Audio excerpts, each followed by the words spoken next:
Good morning dear student.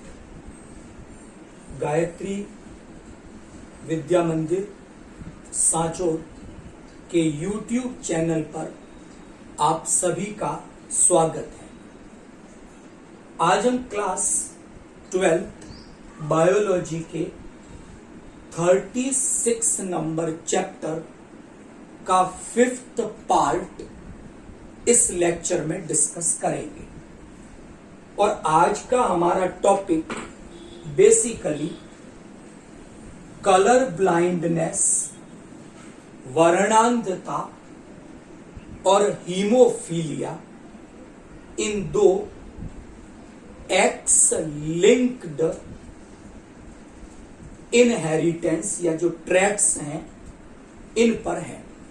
तो आज हमारा डिस्कशन वर्णांधता और हीमोफीलिया पर रहेगा कि ये जो दो लक्षण हैं इनकी वंशागति किस प्रकार होती है। तो पहले हम स्टार्ट करेंगे कलर ब्लाइंडनेस, वर्णांधता से। कुछ प्रॉपर्टीज मैंने यहां डिस्कस की है, एक एक करके इन्हें समझेंगे। तो पहली बात, कल के लेक्चर में हमने ऐसा डिस्कस किया था कि जो लिंग सहलग्न वंशागति, सेक्स लिंक्ड इनहेरिटेंस, और हमने कल के लेक्चर में जो एक्स लिंक्ड इनहेरिटेंस है वो 3 प्रकार की बताई थी। एक्स लिंक्ड, वाई लिंक्ड और एक्स वाई लिंक्ड। आज का टॉपिक हमारा एक्स लिंक्ड इनहेरिटेंस उससे संबंधित है। और कल हमने ये भी डिस्कस किया था कि जो एक्स लिंक्ड इनहेरिटेंस है वो भी 2 प्रकार की है, डोमिनेंट, रिसेसिव। तो आज जो हम डिस्कस कर रहे हैं ये उदाहरण है एक्स लिंक्ड रिसेसिव डिसऑर्डर का या एक्स लिंक्ड रिसेसिव ट्रैट का। थोड़ा एक्सप्लेन करते हैं इस बात को। नंबर 1, आज जो टॉपिक हम डिस्कस कर रहे हैं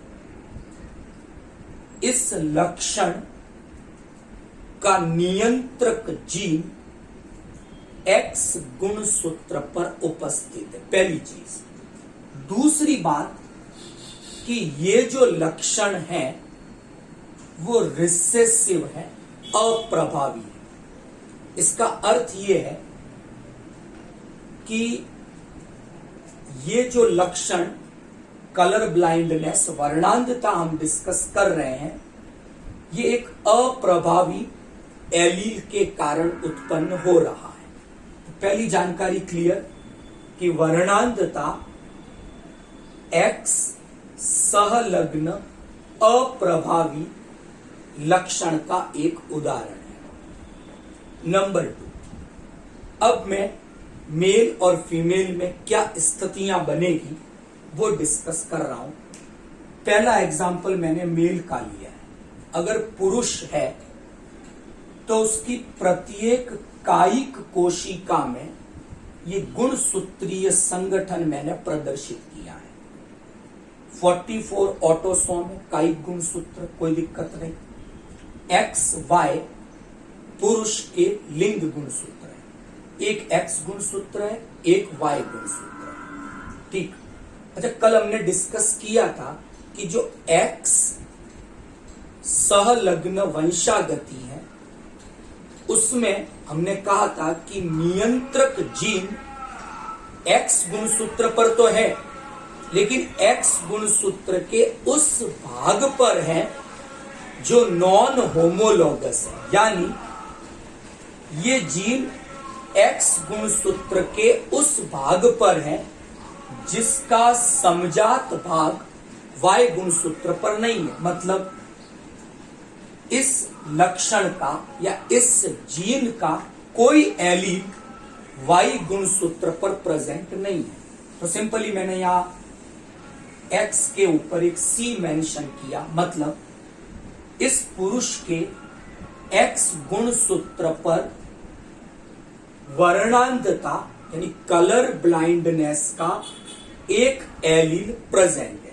वाई पे होगा नहीं ऐसा कोई एलील, क्योंकि ये एक्स गुणसूत्र के नॉन होमोलॉगस असमजात भाग पर है।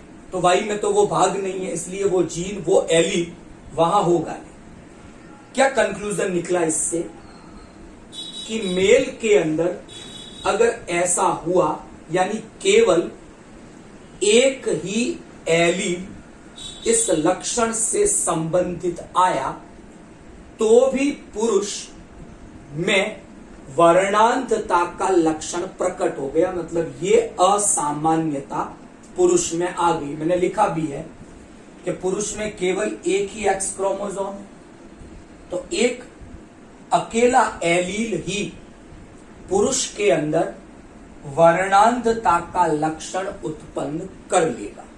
यहां तक ठीक। तो पुरुष रोगी हो गया इस स्थिति में। अब मैं बात कर रहा हूं फीमेल की। मैंने आगे इसके गुणसूत्रीय संगठन को प्रदर्शित किया। 44 ऑटोसोम में यह 2 एक्स गुणसूत्र हैं फीमेल के अंदर, मादा में 2 एक्स गुणसूत्र होते हैं। अब क्या होगा?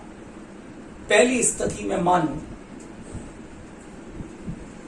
कि एक एक्स गुणसूत्र पर इस कलर ब्लाइंडनेस लक्षण का एलील प्रेजेंट है, लेकिन दूसरा गुणसूत्र, दोनों एक्स हैं, मतलब ये लक्षण, इसका नियंत्रक जीन एक्स गुणसूत्र के नॉन होमोलॉगस पार्ट पर था, लेकिन यहां तो 2 एक्स गुणसूत्र हैं, मतलब दूसरे पर भी ऐसा जीन होना चाहिए। तो दूसरे क्रोमोसोम पे नॉर्मल जीन प्रेजेंट है, और ये उदाहरण है रिसेसिव डिसऑर्डर का। मतलब इस संगठन की स्थिति में कि जब एक ही एक्स गुणसूत्र पर अफेक्टेड एलील हो, तो फीमेल में वर्णांधता का लक्षण प्रकट होने की कोई संभावना नहीं है। तो मैंने लिखा है कि फीमेल में 2 एक्स गुणसूत्र हैं, और 2 होने के कारण अगर एक ही गुणसूत्र पर ये एलील है, तो दूसरे पे डोमिनेंट एलील प्रेजेंट है, क्योंकि ये तो रिसेसिव का उदाहरण है।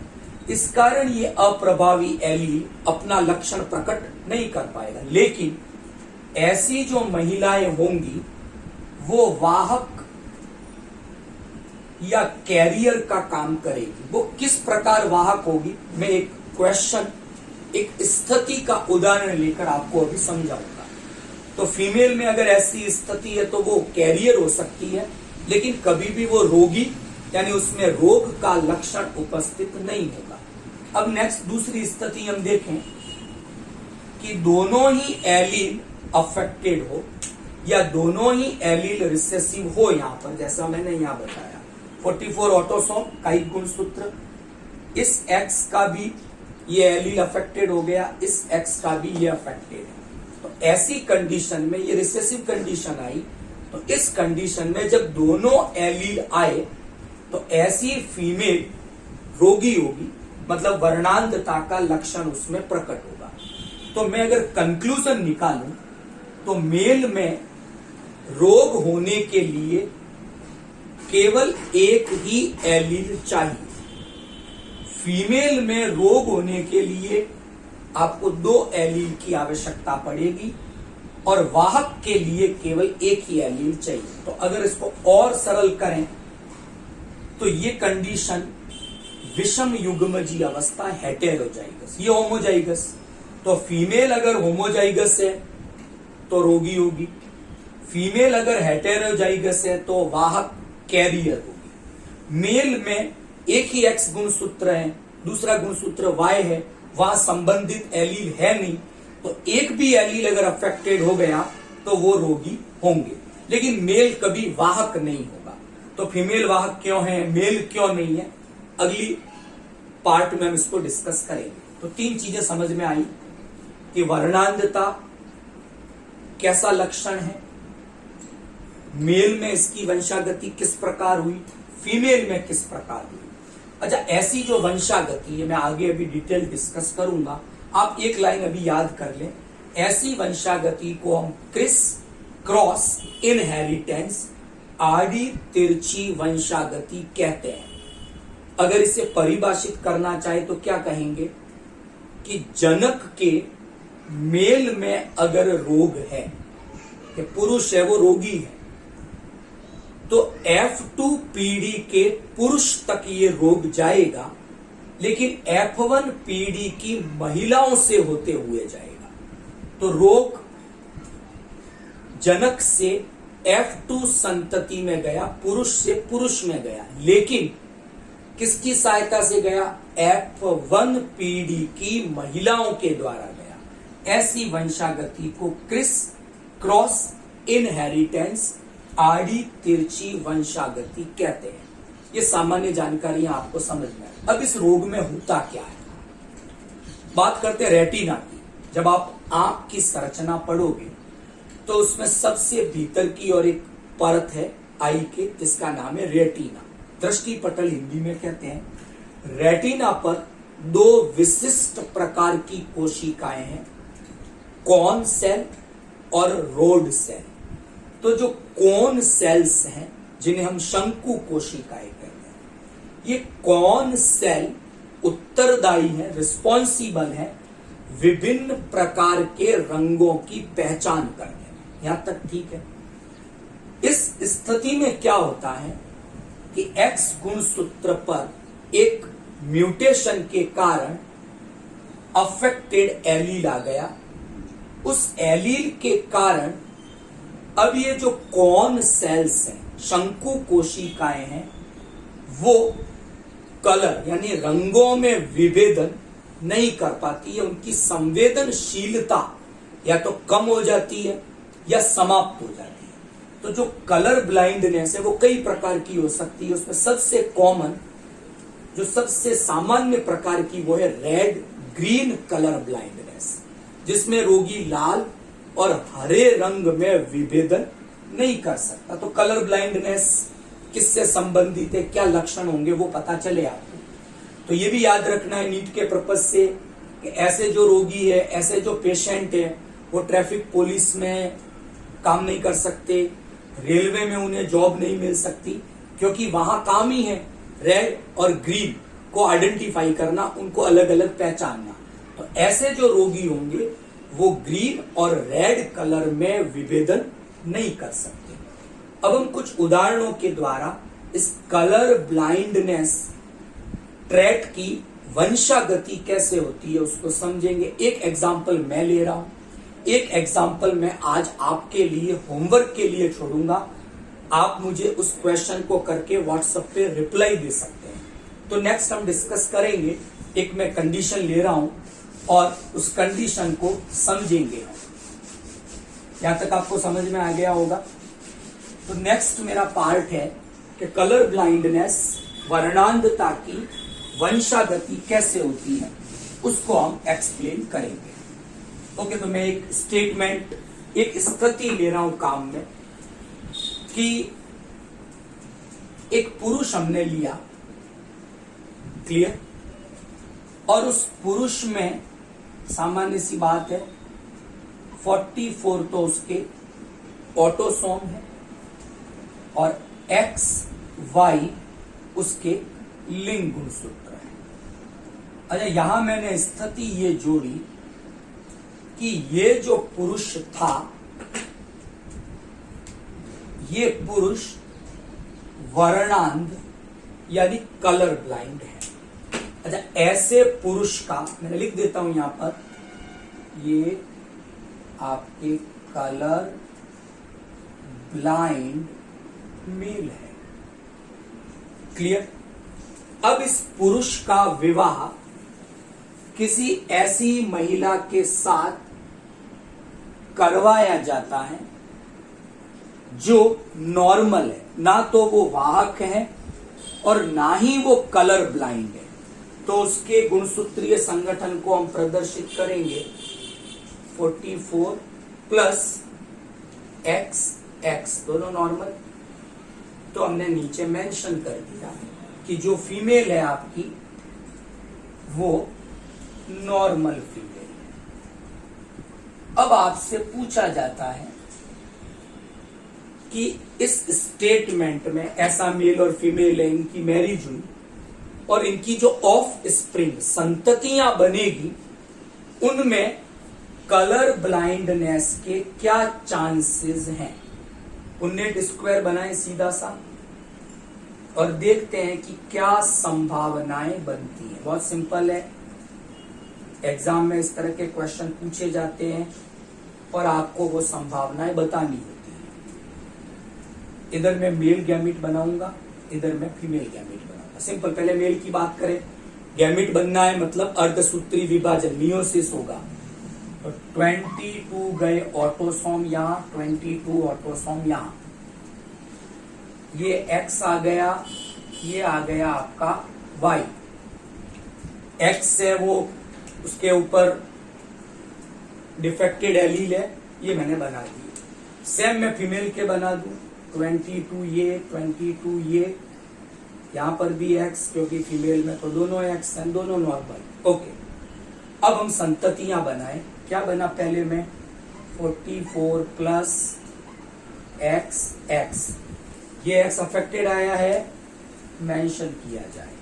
ओके, नेक्स्ट क्या बना 44 प्लस XY, नॉर्मल, कोई दिक्कत नहीं।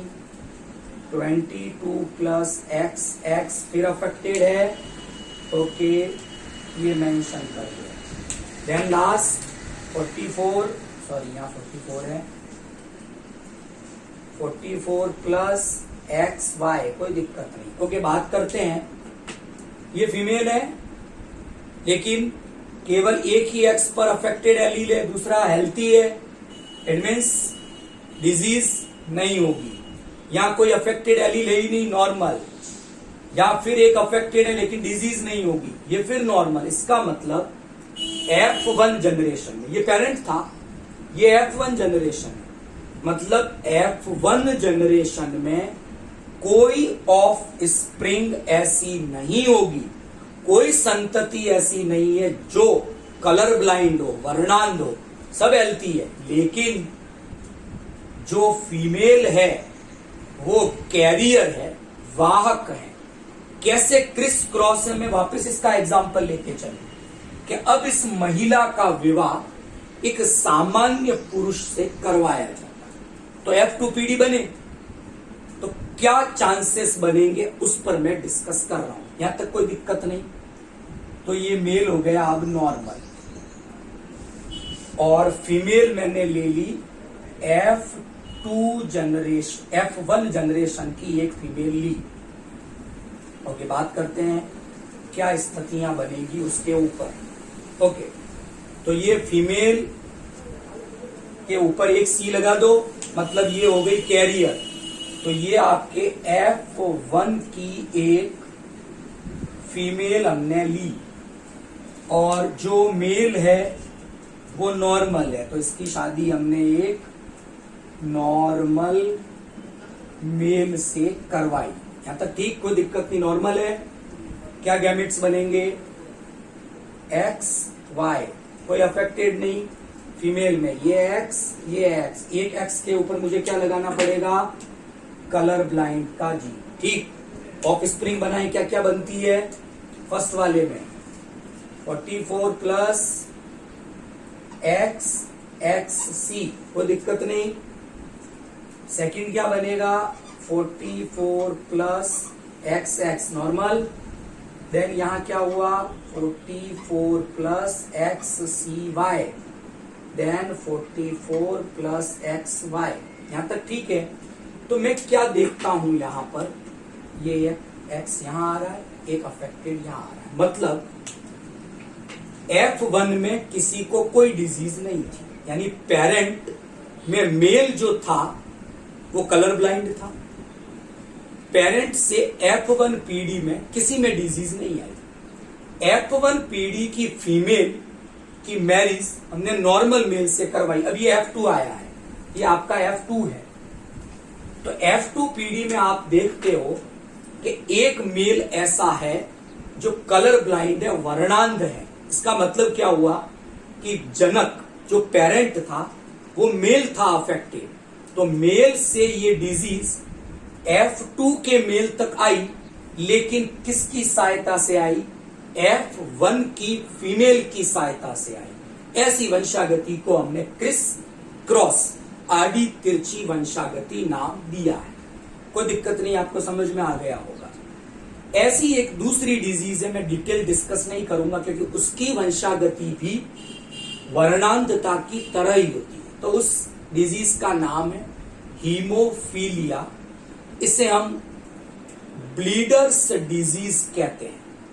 तो थोड़ा सा उसके बारे में पहले डिस्कस करूंगा कि जब भी हमारे शरीर की कोई रुधिर वाहिनी एक्सीडेंटली क्षतिग्रस्त होती है तो थोड़े समय बाद यानी कुछ मिनट में रक्त स्कंदन ब्लड की क्लॉटिंग हो जाती है और रुधिर की जो हानि होने वाली थी वो रुक जाती है।